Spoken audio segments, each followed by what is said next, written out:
माँ भगवती गौरा दाई की बहुत बहुत धन्यवाद। अब सभी लोग आगे गाथा सुनेंगे।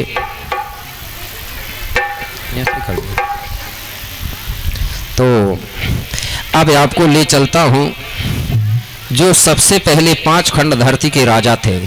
कौन? जिसको हम शंभू शेख बाबा कहते हैं, कुछ लोग उसको महादेव कहते हैं, कुछ लोगों ने उसको शंकर जी नाम दिया, किसी ने शिव जी नाम दिया, लेकिन गौड़ लोग उसको महादेव नहीं कहते, शंभू शेख बाबा कहते हैं या बूढ़ा देव के रूप में मानते हैं। ठीक है।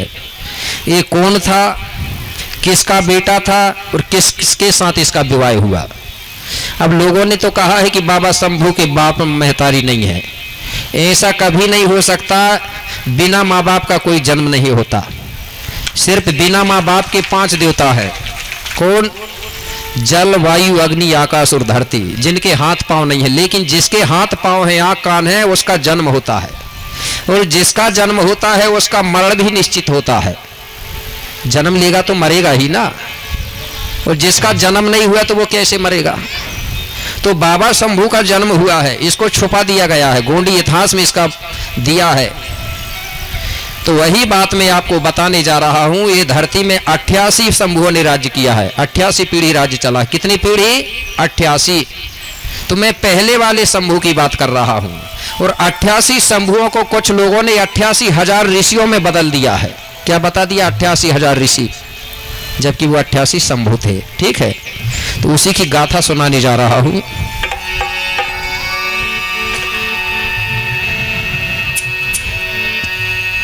कि कोयटा गढ़खंडा के का अजी संयुग भूपति को और पिता जय जयंतोर का अज बेटा शंभू शेखो। ये जो 5 खंड धरती है ना, इसी 5 खंड धरती के अंदर ये भारत आता है। और भारत की धरती में जो राज्य है, तो जो मध्य प्रदेश है, एमपी, वहां पर एक गांव है जिसको जुन्नार देव कहा जाता है। आज जो गांव आज भी है, सुना है ना जुन्नार देव? उसका नाम पहले था जुन्नूर पेन। जुन्नूर पेन के पेन को बना दिया गया जुन्नार देव। उसी जुन्नूर पेन जुन्नार देव गांव में जयंतोर, और जयंतोर की जो पत्नी है उसको बताया गया है कुलितरा। जयंतोर को 2-3 नाम से भी जानते हैं। जयंतोर भी कहा गया है, कुछ जगह जयंतोर को कुलितमरा देव भी बोला गया है। इस प्रकार से जयंतोर और कुलितरा से एक पुत्र का जन्म हुआ, एक लड़का का जन्म हुआ।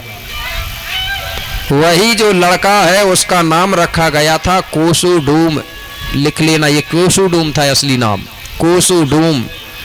इस प्रकार से कोसुडूम कुलितरा का पुत्र कहलाया। कैसे? कुली तेरा सोत कोसुडूम कहाए,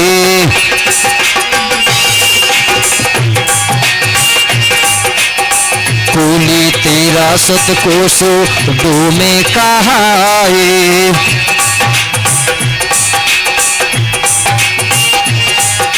जिसने शंभू शेखो पद पाए,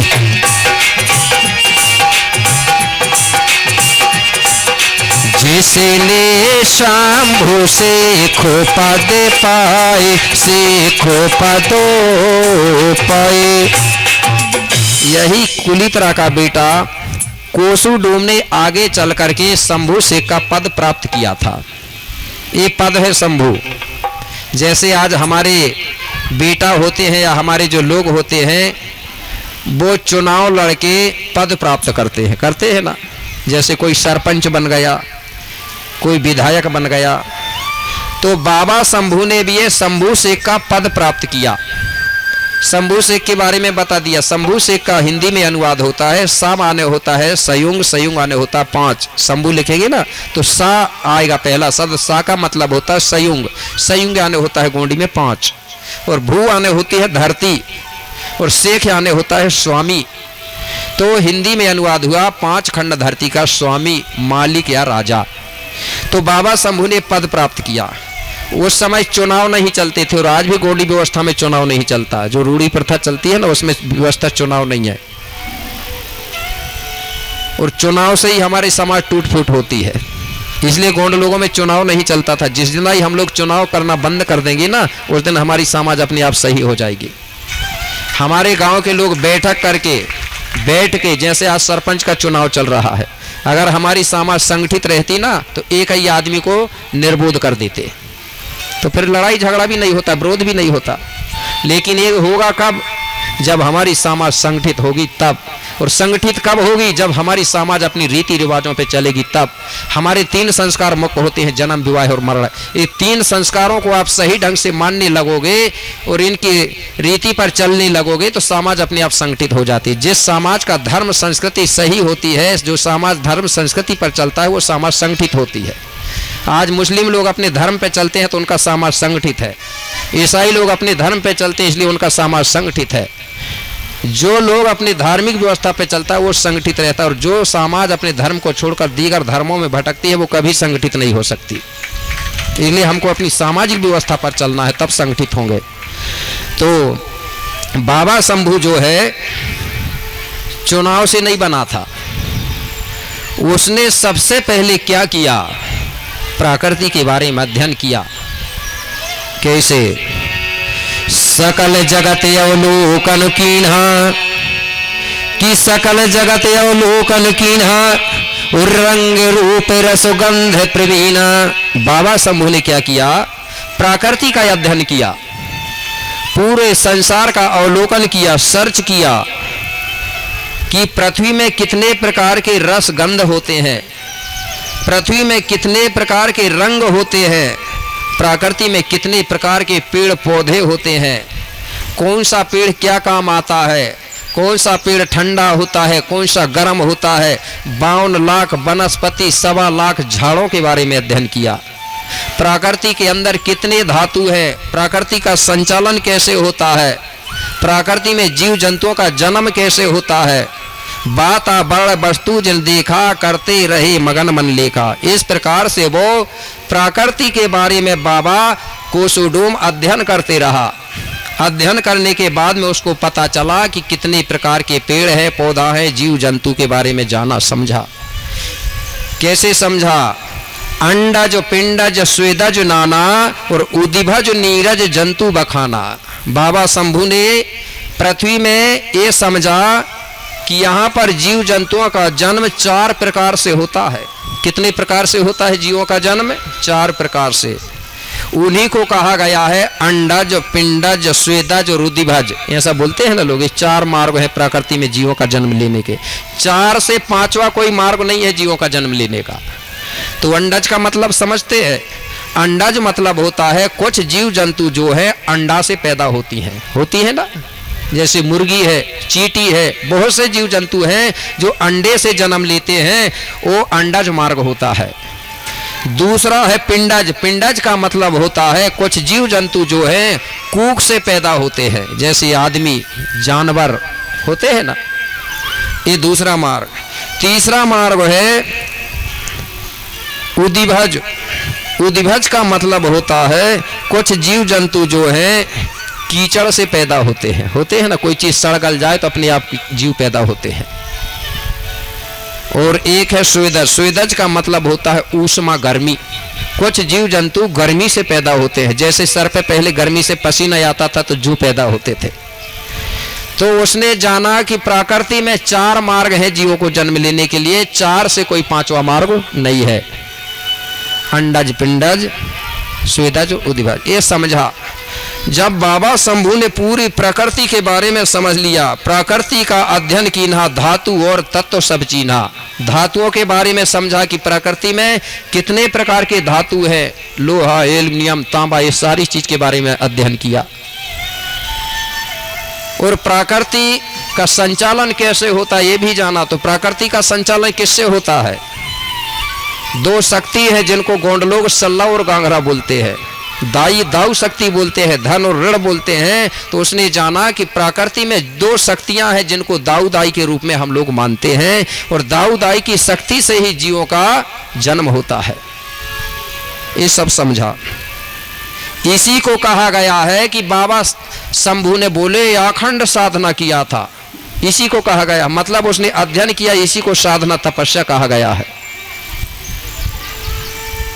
और दिव्य ज्ञान बड़ा देव ने दीना, अखंड साधना शंभू ने कीना, दिव्य ज्ञान बड़ा देव ने दीना। तो बाबा शंभू पूरी प्रकृति को समझ गया, मतलब बाबा शंभू एक महान वैज्ञानिक बना। तो जो विज्ञान को जानता है वो सारी चीज कर सकता है, तो वो वैज्ञानिक था। तो जब पूरी विज्ञान को समझ गया तो प्रकृति की कृपा से बाबा शंभू इतना जानने लगा कि आगे क्या होने वाला है। आज भी जान जाते हैं ना वैज्ञानिक लोग, तब तो कैलेंडर छापते हैं कि आगे क्या होने वाला है। तो बाबा शंभू तीनों काल की बात को जानने लगा, जो कोसुडूम नाम का लड़का। तो लोगों ने कहा कि कोसुडूम त्रिकालदर्शी हो गया बोले, तो फोटो बनाने वालों ने क्या किए, बाबा शंभू का 3 आंख वाला फोटो बना दिए। 3 आंख नहीं थी, सिर्फ वो तीनों काल की बात जानता था, 2 ही आंख थी,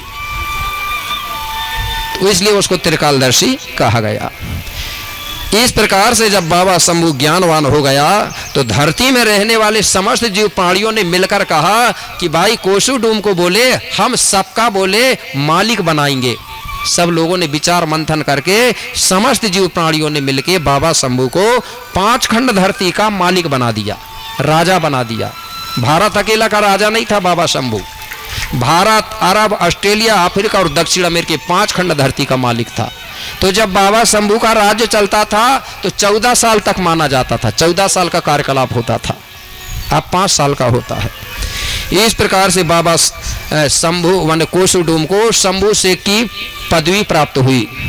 तब से हम लोग उसका नाम नहीं लेते थे, उसको शंभू शेख करके सम्मान के साथ बोलते थे। अब ये बड़ा हो गया, जब बड़ा हो गया तो उसके माता पिता सोचने लगे कि यार हमारा बेटा राजा भी बन गया लेकिन अभी विवाह नहीं हुआ है, अब विवाह करना चाहिए। तो पहले के समय में लड़का खुद अपने लिए लड़की नहीं ढूंढता था, माता पिता ढूंढते थे, और आज के समय में कौन ढूंढता है? हमारे इधर देखा हूं लड़का खुद ही ढूंढते रहता है, और लड़की भी ढूंढती है। लेकिन पहले के समय में लड़का लड़की नहीं ढूंढते थे, माँ बाप ढूंढते थे।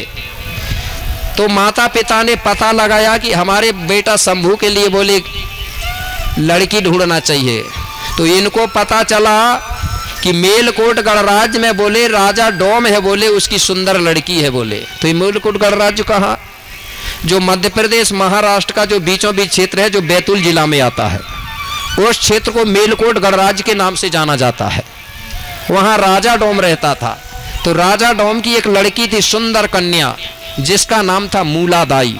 क्या नाम था? मूला, जो मंत्रों में आता है ना आज भूमिकाओं के, मूला गोड़नी के नाम से धुआई लगाते हैं लोग। तो वो लड़की उनको पसंद आ गई, समय के हिसाब से बता रहा हूँ, ठीक है ना। लड़की पसंद आ गई। तो जब लड़की पसंद आ गई तो माता पिता कहने लगे ठीक है भाई, हमको भी पसंद आ गई, आप भी लड़का को देख लो। तो मतलब दोनों पक्ष के लोगों को पसंद आ गया। तो बोले अब विवाह कब करेंगे, कैसे करेंगे? तो पहले जो है दूल्हा की बारात दुल्हन के यहाँ नहीं जाती थी, दुल्हन की बारात जाती थी दूल्हा के यहाँ। ऐसा क्यों? क्योंकि दुल्हन जो होती है, दुल्हन दूल्हा पक्ष के देवी देवताओं को अपनाती है ना। आज भी दूल्हा नहीं अपनाता दुल्हन के पक्ष के देवताओं को, इसलिए जो माता पिता होते थे वो दुल्हन को वहीं छोड़ के आ जाते थे विवाह करके।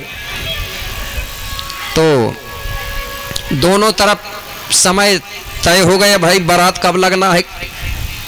अब बारात लगती है। तो जब बारात लगती है तो सबसे पहले हमारी समाज में मागेर माटी बोलते थे, मागेर माटी, मगर माटी भी बोलते थे। मतलब पहले माटी लाते हैं ना, दूल्हा दुल्हन बनने के बाद माटी लाते हैं। तो मागेर माटी इसलिए बोलते थे कि उस चिकनी माटी ला करके सबसे पहले उस दुल्हन का सिर धुला जाता था। लेकिन वो धीरे धीरे बदलते गया, अब चूल्हा बनाने लगे उस माटी से। लेकिन कुछ भी करें, लेकिन माटी लाने की प्रथा आज भी है। तो जब माटी लाते हैं तो बताइए, माटी लाने जाते हैं तो कौन गुरु जाता है आपके साथ में? बेगा जाता, भूमका जाता, पंडित जी जाता है कि मौलवी जाता? कौन जाता? बेगा जाता है ना। उसके माध्यम से धरती दाई का सुमरन करके बेगा भूमका के माध्यम से माटी लाया जाता है। भूमका सुमरता है माटी को, मावा तोरी ते सिरजे जीवा जाई, कंच मंच सिरडी सिंगार नारूंगे माई, नरु खंड धरती अरु खंड प्रति करके सुमरन करता है गोंडी भाषा से। उसके बाद मट्टी लाते हैं। मट्टी लाने के बाद फिर दूल्हा को भी और इधर दुल्हन को भी हल्दी लगाया जाता है। नहला धुला के हल्दी चालू करते हैं ना, तो हल्दी जब लगाते हैं तो पहले 9 दिन तक हल्दी लगती थी, बताते हैं। कितने दिन? 9। उसके बाद में धीरे धीरे परिवर्तन हुआ तो फिर 7 दिन लगती थी। अब कई कई जगह इतना परिवर्तन हो गया कि एक ही दिन लगाने लगे, लेकिन लगा तो रहे हैं ना।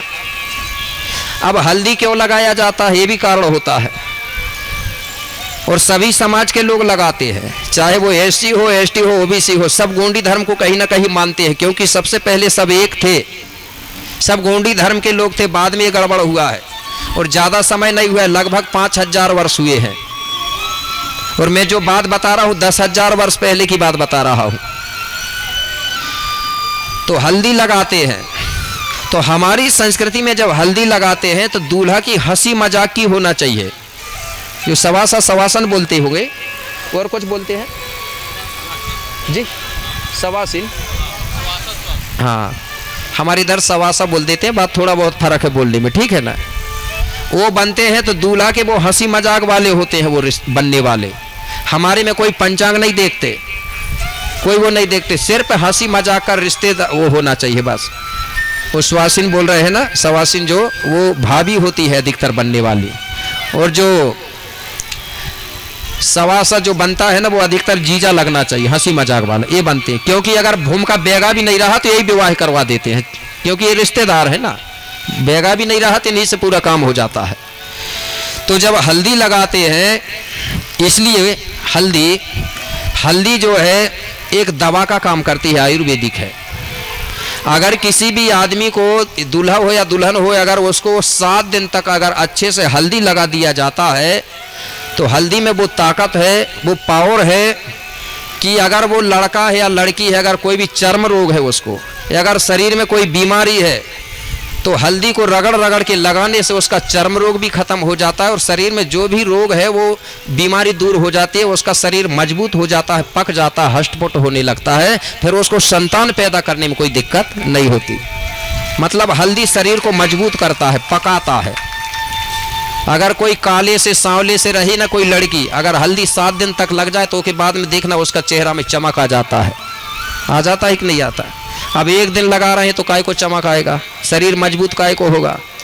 ये दवा का काम करती है। ये हमारे भूमका बेगा इस चीज़ को जानते थे, इसलिए 7 दिन तक हल्दी लगवाते थे, जिससे कि इसका शरीर मजबूत हो जाए, पक जाए, संतान पैदा करने में समस्या ना हो। ठंडी होती है हल्दी, ये दवा का काम करती है।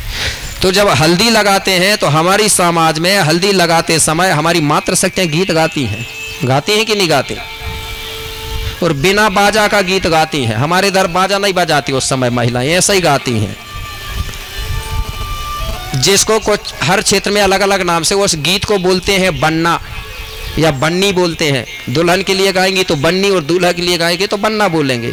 बन्ना मतलब होता दूल्हा। तो हमारा लड़का अगर दूल्हा बन रहा है तो हमारे लड़के के नाम से गीत बना के गाती थी। अगर हमारी लड़की दुल्हन बन रही तो लड़की के नाम से गीत बना के गाती थी। लेकिन कई जगह अब देखा हूँ हमारा लड़का दूल्हा बन रहा है और हमारी महिलाएं पता नहीं कहाँ किसके गीत गाती हैं, दूसरे के गीत गाती हैं। हो रहा है कि नहीं गड़बड़? गोंड लोग जहाँ का काम चलता था वहीं का गीत बना के गाते थे। तो कैसे गाती है महिला, एक एक लाइन में बताते जा रहा हूं, ठीक है? आप अपनी छत्तीसगढ़ी के हिसाब से बना सकते हैं, ठीक है?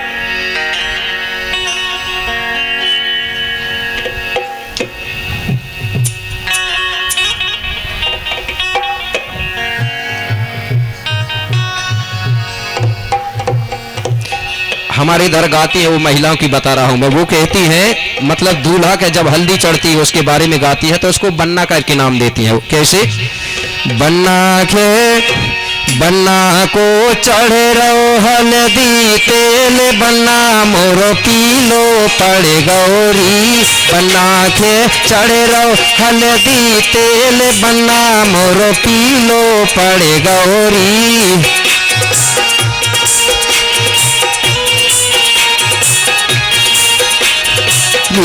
बना के चढ़ रहो हल्दी तेल बना मोरो पीलो पड़े गौरी।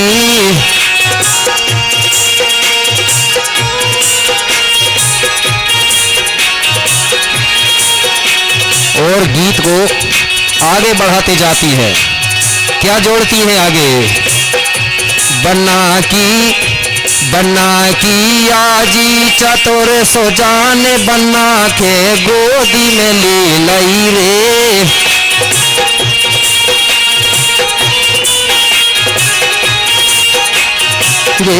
बना की आजी चतुर सो जान बना के गोदी में ले लई रे। बना के चढ़े रहो हल्दी तेल बना मोर पीलो पड़े गौरी। बना के चढ़े रहो हल्दी तेल बना मोर पीलो पड़े गौरी। मैं समझाने के लिए बता रहा हूँ, उसमें जोड़ते जाते हैं। बन्ना के आजा जोड़ दो, आजी जोड़ दो, काका जोड़ दो, काकी जोड़ दो। गीत लंबा, जब तक हल्दी चढ़ेगा ना तब तक परिवार के जितने लोग हैं सबको जोड़ते जाओ। जब तक हल्दी ना चढ़े तो गीत खत्म ही नहीं होगा। हमारे पुरखा पूर्वजों को जोड़ते जाते हैं, ठीक है, तो आप अपने हिसाब से जोड़ते जाओ। ये हल्दी चढ़ा रही और महिलाएं हल्दी चढ़ाते जाती हैं। इसके बाद में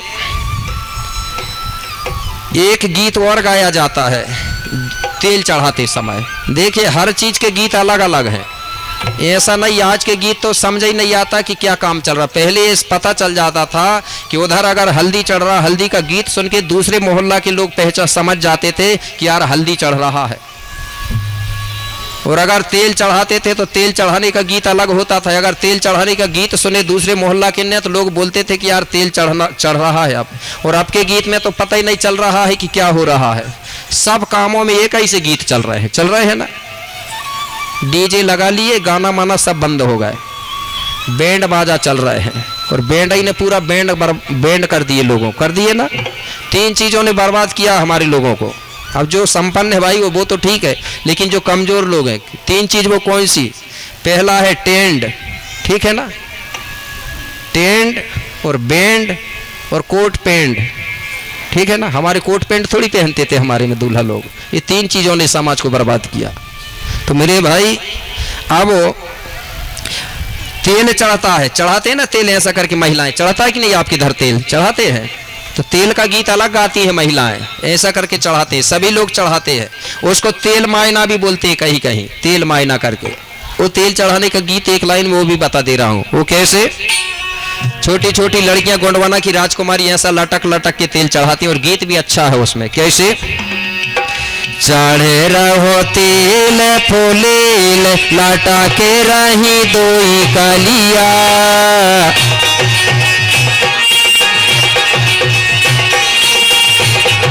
या चढ़े रहो तेल फुलेल लटा के रही दोई कलिया।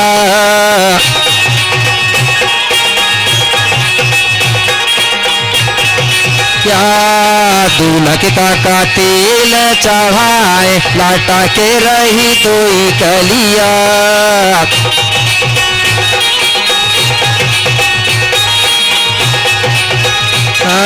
चढ़े रहो तेल फुलेल लाटा के रही दोई कलिया।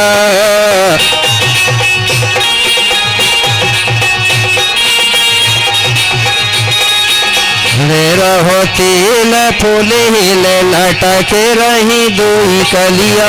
ऐसा जोड़ते जाते हैं, उसमें ये सब आते हैं। मैंने बताया ना SC ST OBC ये कही है करके, ये सब के नाम जोड़ते हैं। तेली घर से तेल बुलाए बोलते हैं ना, सब तो लगता है ना। तेल निकालने वाले जिनको आज साहू कहा जा रहा, उनका नाम भी आता है गीत में।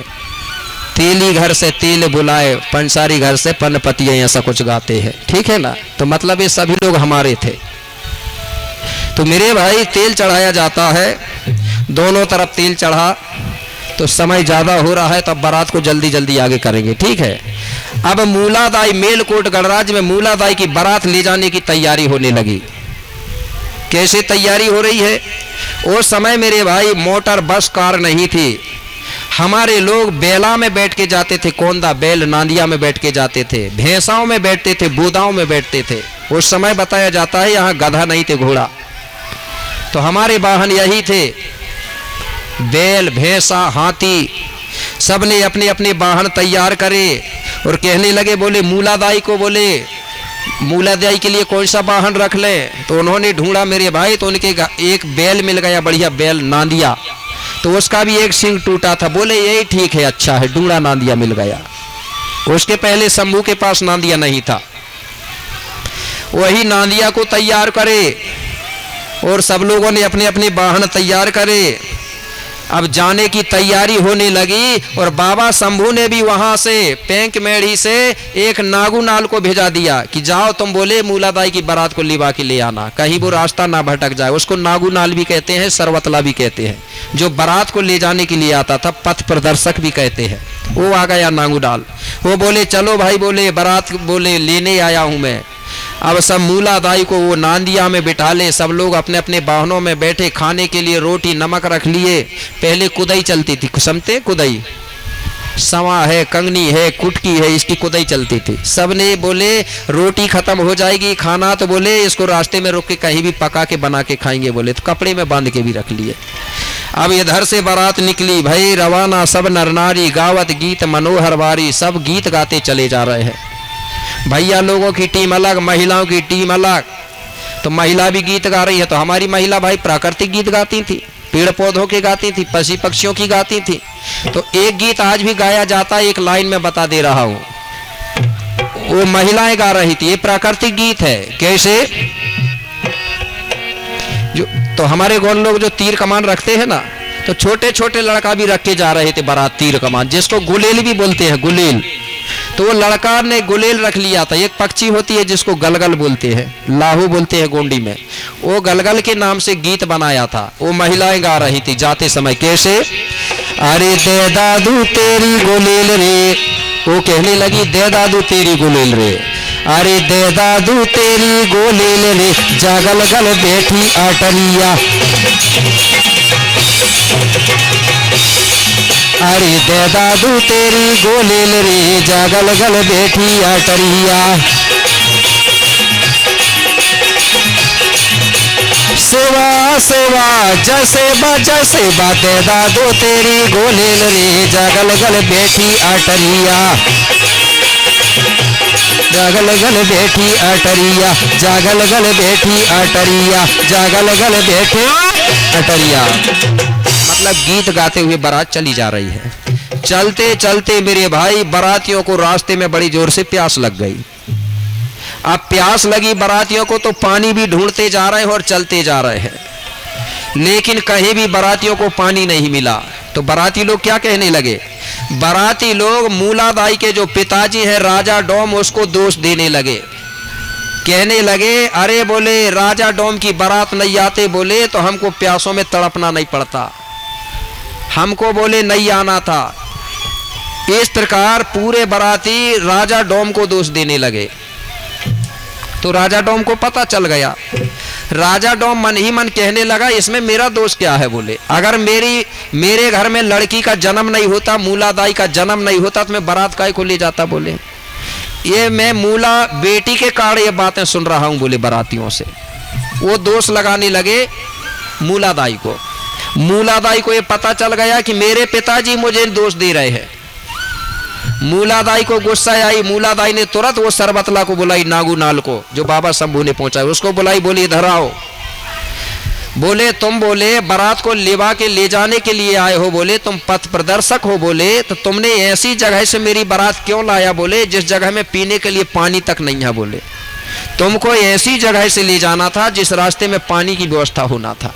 तो वो उसको डांटने लगी नागुनाल को। तो वो नागुनाल कहने लगा, बोले मूलादाई आप मुझ पर गुस्सा क्यों हो रही हो? बोले आप तो स्वयं शक्ति की अवतार हो, बोले आप जो चाहो वो कर सकती हो। बोले तो बोले क्या करूं? बोले अगर तुम चाहोगी तो यही जल प्रकट कर सकती हो। बोले तो बोले कैसे करूं? तो वो नागूनाल ने बताया मूलादाई को कि नांग द्वार के नांग राज का अंतर मन से ध्यान करो और तंद्री योग लगा करके हे देवी जल प्रकट तुम यही करो। बोले तुम जो नांग द्वार का नांग राज है बोले उसका ध्यान करो बोले, और तंद्री योग लगा के बोले तुम यही बोले जल को प्रकट करो बोले, तुम कर सकती हो बोले। मूलादाई वही आसन लगा के बैठ गई, वहां बमीटा था जो बामी होता है ना एक, वही बैठ गई और नाग राज का ध्यान करने लगी और तंद्री योग लगाई। तो जो बमीटा के अंदर नागदेव था, वो नागदेव ने क्या किया कि जो अंदर से जो जल की धार जा रही थी उस धार को अंदर से मट्टी को फोड़ दिया, और जो जल है वो जैसे ही बमीटा के बिल में आया और बिल से तुरंत मेरे भाई जमीन के ऊपर वो जल प्रकट हो गया। बामी का जो बिल होता है उससे जैसे ही जल प्रकट हुआ तो पूरे बारातियों ने उस जल को पिया और अपनी प्यास बुझाया। तो मूलादाई ने तपस्या करके तप करके जल प्रकट किया था, तो उसको बोलते थे मूला तापी। क्या बोला गया उसको? मूला तापी। तो मूला तापी जहां पर है वहीं पर आज भी गांव बसा हुआ है जिसको मुल्ताई कहा जाता है। सुने होंगे ना नाम मुल्ताई। मूलादाई ने तप करके जल प्रकट करी इसलिए उसको मुल्ताई बोलते हैं, मूला तापी है नाम। अब उसी मुल्ताई को कुछ लोग बता रहे हैं, बोले मुल्ताई बोले सूर की पुत्री है, बताते हैं उधर, मतलब कुछ प्रवचन करने वाले। जबकि मूलादाई जो मुल्ताई है जो पानी है वो किसी की पुत्री नहीं है, मूलादाई ने तप करके प्रकट किया है। अब बाराती कहने लगे भैया अब चलो, बोले जल्दी समय हो रहा है। सब लोग वहां से निकले और चलते चलते जैसे ही वो जुन्नार देव पचमढ़ी के पास पहुंचते हैं और रास्ते में चलते चलते कुछ लोग कहने लगे भैया हमको भूख लगी है, हमारा जो खाना था वो खत्म हो गया, इसलिए बोले कहीं बारात को रोको। तो एक जंगल है, वो जंगल आज भी है और वो स्थान भी है, वही बारात रुक गई। मूलादाई को एक पेड़ के नीचे बिठा दिए और सब लोग कहने लगे जंगल से लकड़ी लेके आ जाओ, बोले फिर हम खाना यही बनाएंगे। अब मूलादाई पेड़ के नीचे बैठे बैठे सोच रही है और सब बाराती लोग लकड़ी के लिए गए हैं। मन ही मन में सोचने लगी, बोले पता नहीं, बोले बाबा शंभू मुझे अच्छा रखेगा कि नहीं रखेगा, मैं वहाँ कैसे रहूँगी। ऐसा करके कई प्रकार की बात सोच सोच करके मूलादाई की आंखों में आंसू आ रहे थे।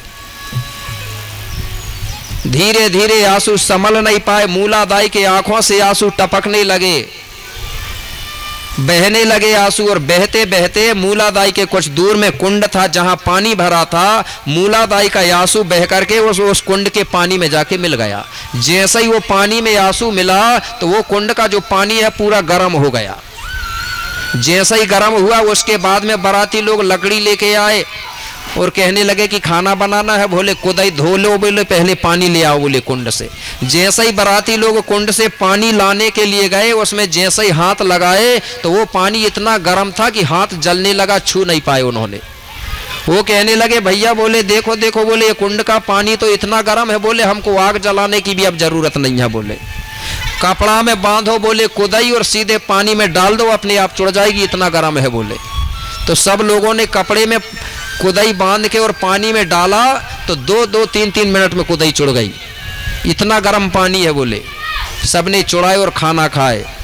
तो मूलादाई के आंसू बहने से वो गर्म कुंड बना। तो गोंडी में उसको बोलते थे कनकनांड धारा। क्या बोलते थे? कनकनांड। कनकनांड का मतलब होता है गोंडी में आंखों का आंसू, लेकिन दूसरे लोग कनकनांड का अर्थ निकाल के उसको क्या बोल रहे हैं, बोले ये कान्हा नदी बता रहे हैं। ठीक है ना, ऐसा करके परिवर्तन हो रहा है हमारी चीजों का। जबकि वो कनकनांड है, मतलब आंखों का आंसू।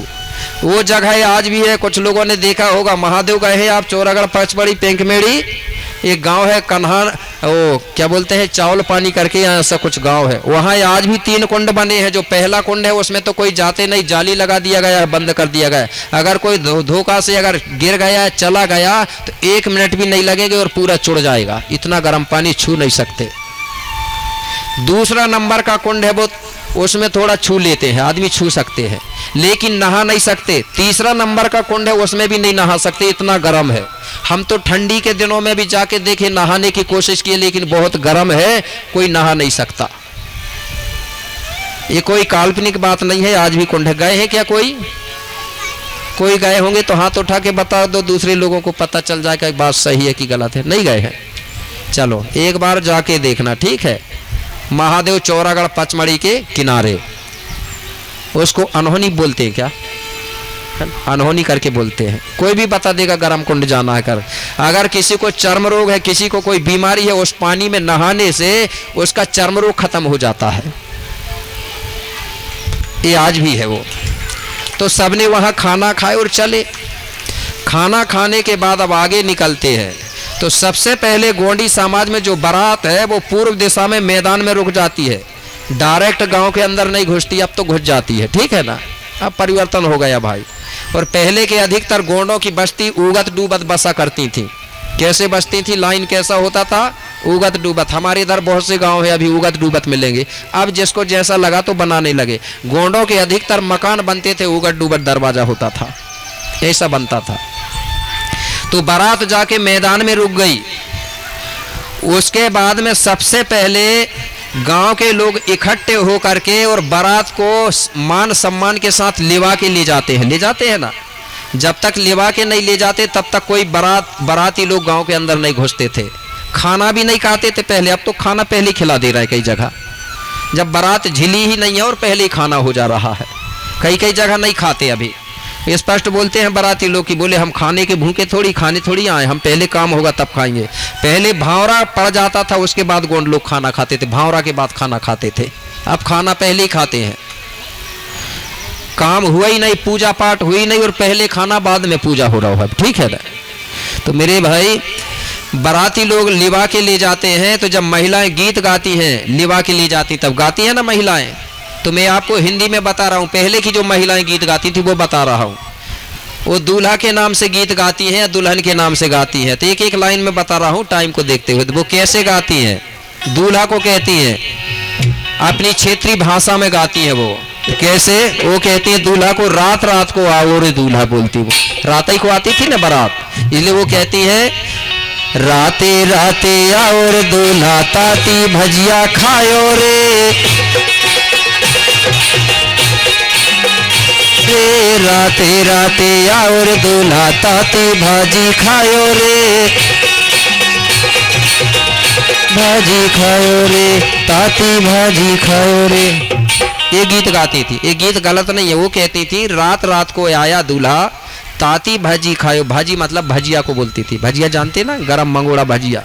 क्योंकि जब गोंडी समाज में दूल्हा दुल्हन बनाया जाता है, जब से हल्दी चढ़ने लगती है तो उसको भजिया पूड़ी खिलाया जाता था। सूखी रोटी बिना तेल वाली नहीं खिलाते थे, चावल नहीं खिलाते थे। जब तक भावरा नहीं पड़ता था तब तक का नियम होता था।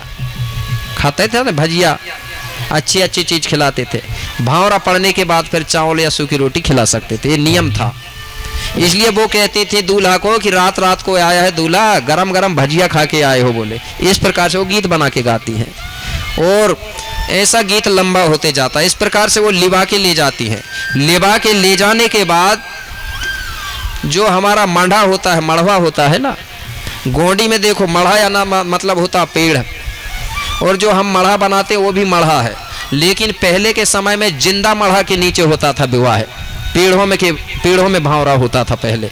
अब लोगों ने सोचे कि यार उधर कहाँ जाएंगे, उसी के पत्ता यहीं ले आओ बना लो, तो वो भी मड़ा है। तो जब मड़ा के नीचे खाना खिलाती हैं, दूल्हा को खिलाते हैं ना दूल्हा को खाना, तो वहां भी गीत गाती थी महिलाएं खाने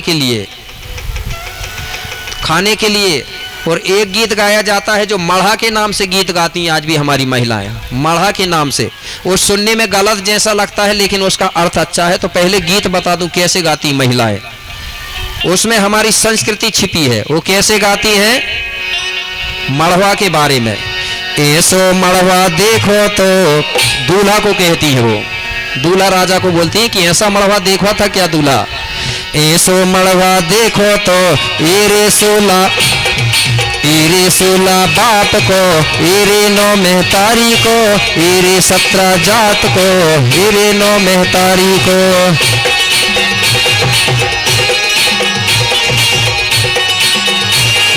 एरे 17 जात को, एरे 9 मेहतारी को।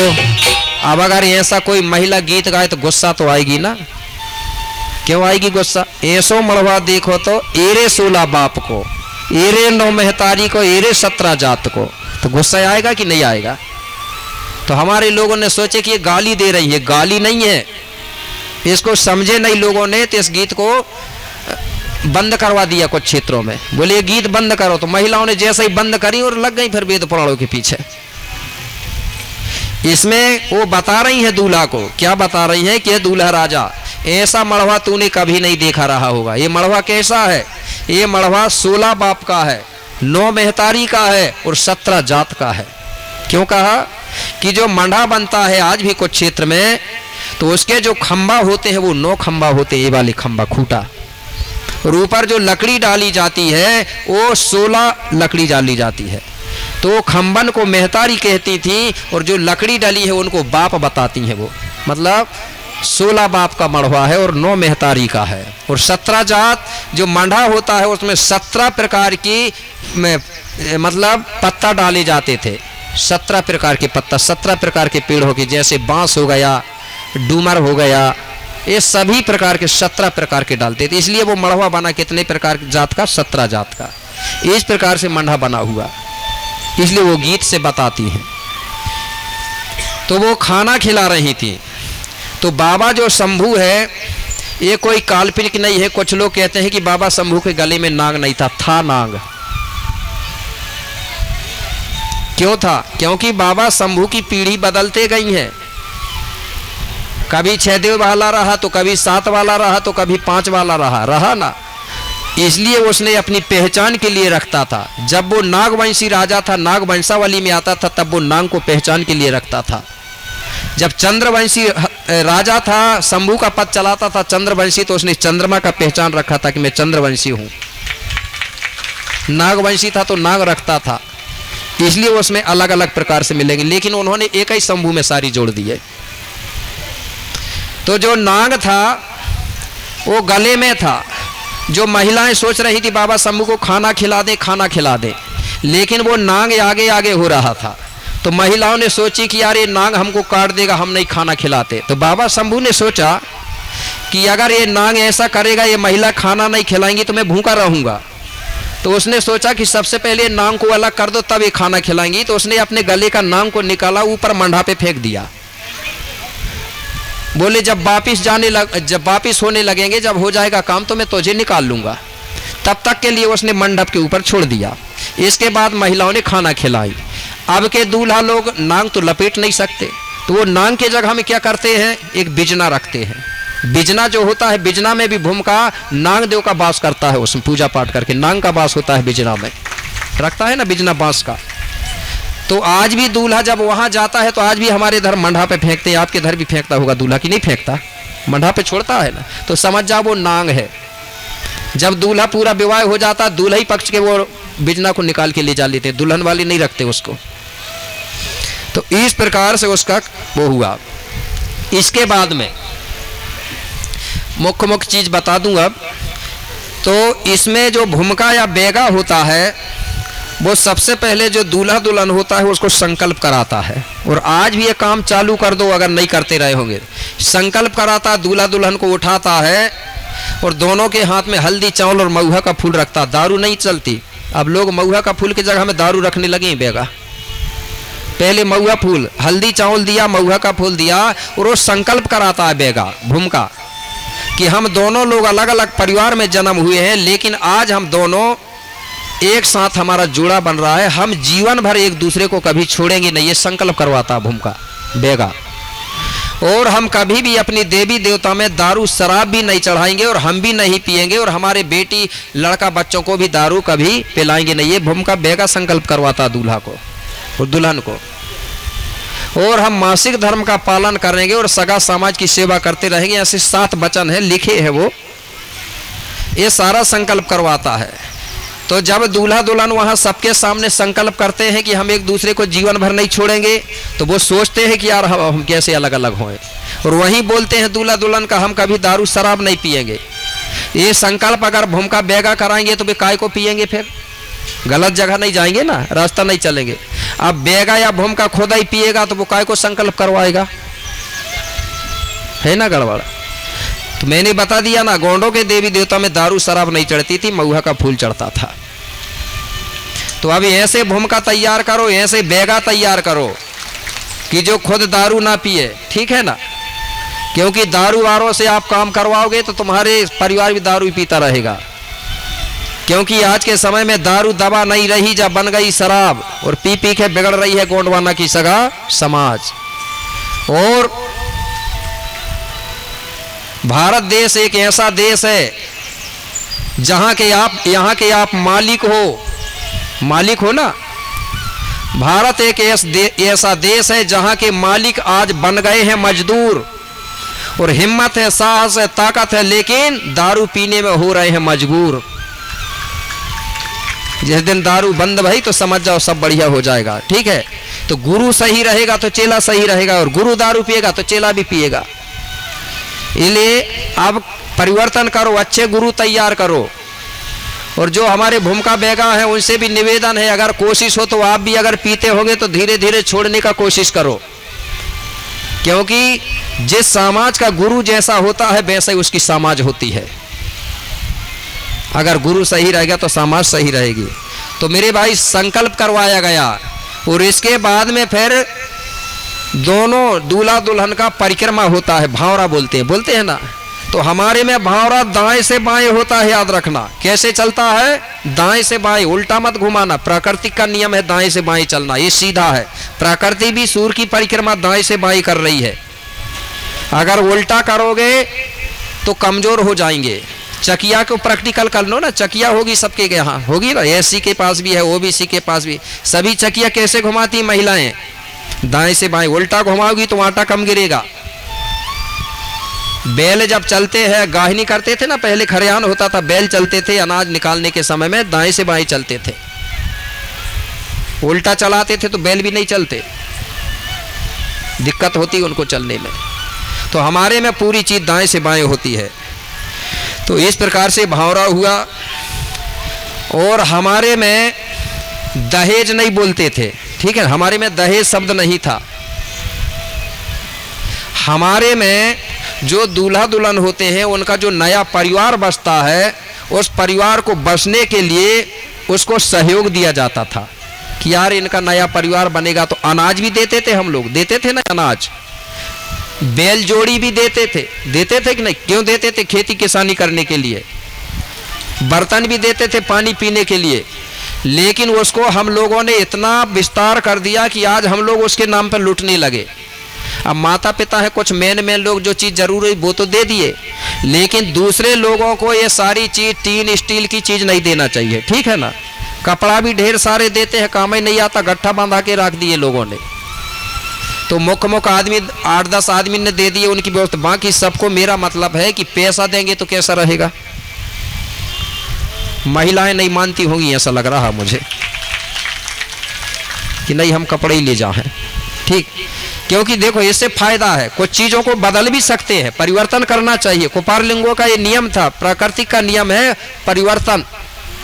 समय को देखते हुए कुछ चीजों को बदल सकते हैं, कुछ चीजें गलत हैं तो उनको बंद भी कर सकते हैं। ऐसा थोड़ी का पहले चलाया रहा तो उसको मानेंगे। तो अगर हर आदमी, अगर 100 आदमी आए हैं, ठीक है, उदाहरण के लिए बारात में 100 आए हैं, अगर 100 आदमी 500-500 रुपया देगा तो कितने पैसा होंगे? ठीक है ना, ढेर पैसा होगा। और उस पैसा से फिर दूल्हा दुल्हन की अगर खेती भी नहीं है, जमीन भी नहीं है, तो उसी पैसा से अगर वो सोचे कि यार अब मैं ये पैसा से धंधा करूंगा, व्यापार करूंगा, तो उसका काम बन जाएगा। और बर्तन दे दे तो पूरे बर्तन रखे हैं, पता चली को आधे में फिर बेचने जा रहे हैं, कई जगह आधे में बेच डाले, उसमें घाटा किसका हो रहा? हमारा, दुकानदार का नहीं होता। तो ये सामाजिक व्यवस्था है। आप सभी लोग सामाजिक जो बैठक होती है उसमें सारी चीज़ों को बंद कर सकते हो, ठीक है। तो इस बैठक करके ये चीज़ हो सकता है। और जिसने अगर इसका नियम का पालन नहीं किया तो समाज से अलग करते जाओ, ठीक है ना। तो बाबा शंभू का इस प्रकार से हुआ। तो उसमें गीत गाती थी पहले हमारी महिलाएं, गैया बचिया करके बोलती थी। तो वो मतलब दान नहीं था, वो सहयोग था। तो समय भी होते जा रहा है, 5 बज चुके हैं। तो तो मैं बाबा शंभू और मूला का एक गीत सुना दे रहा हूँ गोंडी में। उसके बाद में हम कार्यक्रम को यहीं पर विराम देंगे, ठीक है, क्योंकि समय बहुत हो चुका है, टाइम भी लगेगा, अंतिम दिन है। तो आपको एक गीत सुना रहा हूँ, अंतिम गीत है।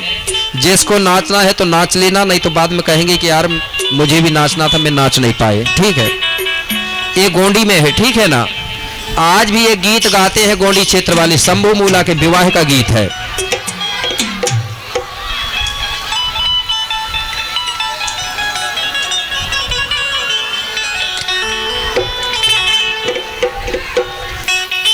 बोलिए शंभू मूलाना। तो ये जो विवाह का समय था, ये भी दिवाली का समय था, आपको बता दूं दिवाली का समय था। इसी समय बाबा शंभू और मूला का विवाह हुआ था। इसी में हम लोगों ने खुशियां मनाई थी और मूलाबाई को बहु लक्ष्मी करके उसका गोंगो सुमरन भी किया था और दीपक जलाए थे। तो कैसे? बोलिए शंभू मूलाना। शिवा शिवा।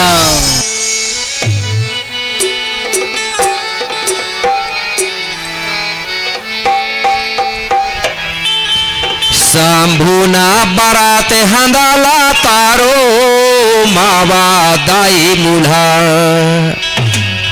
शंभू ना बारात हंदाला तारो मावा दाई मूल्हा। शंभू ना बारात हंदाला तारो मावा दाई मूल्हा।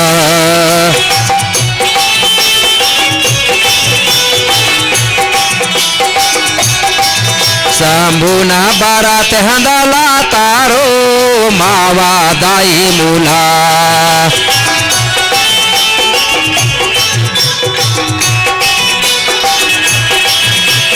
दाई मूला मावा दाई मूला।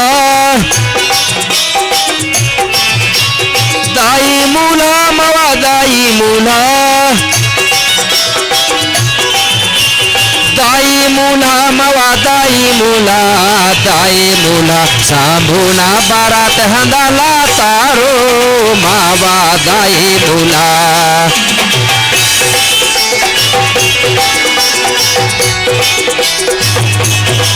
शंभू ना बारात हंदाला तारो मावा दाई मूला।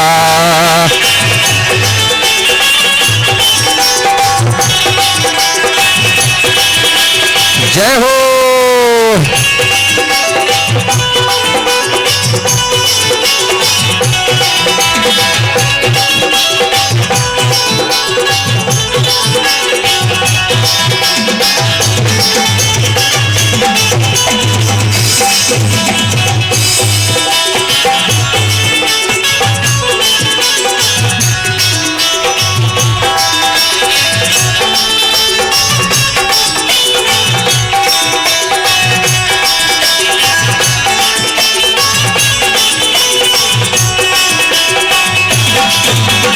और नीलकोट मावा दाई मूल्हा नानार। नीलकोट मावा दाई मूल्हा नानार। नीलकोट मावा दाई मूल्हा नानार। डोम देव बाबा ना सागा में यार। डोम देव बाबा ना सागा में यार। कोंदाते कोंदाते कोंदाते बारात हंदाला तारो मावा दाई मूल्हा।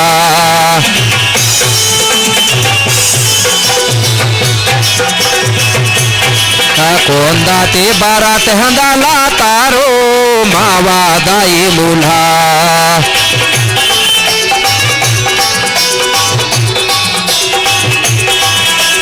धीरो ना धीरो ना धीरो धीरो रे। धीरो ना धीरो ना धीरो धीरो रे। धीरो ना धीरो ना धीरो धीरो रे। धीरो धीरो शंभू ना बारात हंदाला तारो मावा दाई मूल्हा।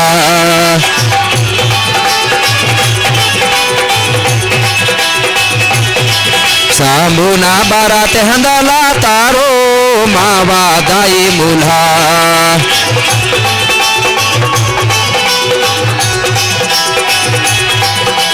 जय हो।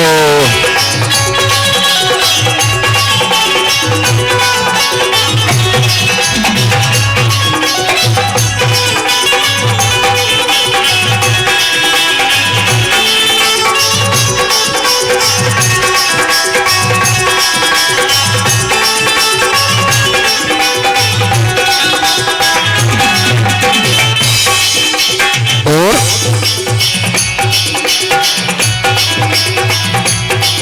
सिंदूर जना घाट बारात औसी मत्ता, सिंदूर जना घाट बारात औसी मत्ता, डंगुर मट्टा से ईरे उंडवसी मत्ता, डंगुर मट्टा से ईरे उंडवसी मत्ता, मुले ताई ते ताले खोची मतरो मावा दाई मुल्हा,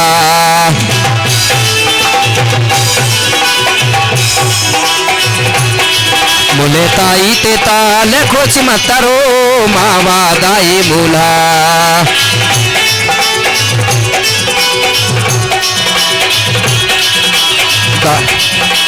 दाई मुल्हा मावा दाई मुल्हा, दाई मुल्हा मावा दाई मुल्हा, दाई मुल्हा मावा दाई मुल्हा, दाई मुल्हा सांभूना बारात हंदाला तारो मावा दाई मुल्हा,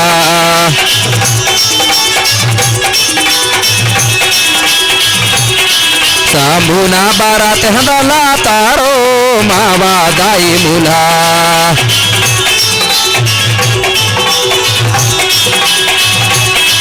सांभूना बारात हंदाला तारो मावा दाई मुल्हा,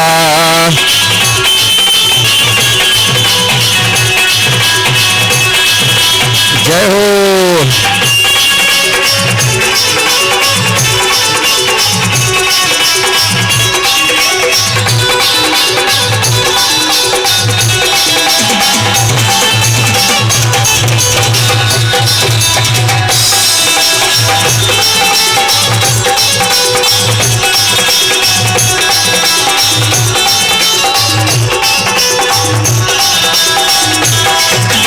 और हरियागढ़ खमरा ताल बारात आगा औसी, हरियागढ़ खमरा ताल बारात आगा औसी, गुरसी मता आगा बारात रुके मासी, गुरसी मता बारात रुके मासी, गाजपता गाजपता गाजपता सिंगार किया तारो मावा दाई मुल्हा,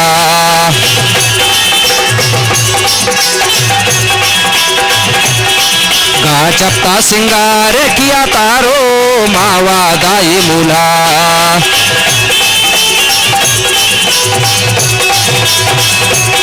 सांभूना बारात हंदाला तारो मावा दाई मुल्हा,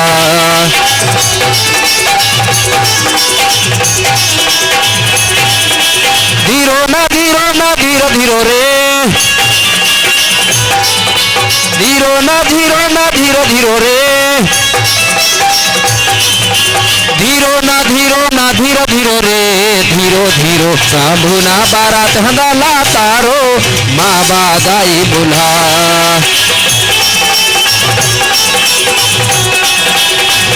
मुल्हा सांभूना बारात हंदाला तारो मावा दाई मुल्हा,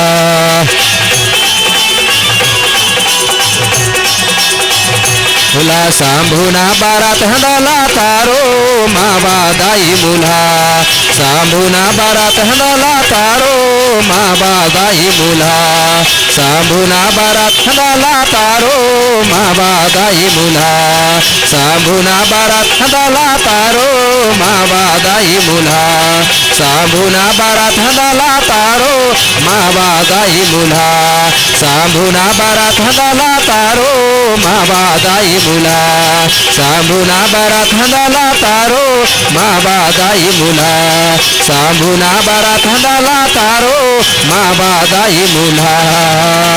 बोलिए शंभो मुलाना। बहुत बहुत धन्यवाद।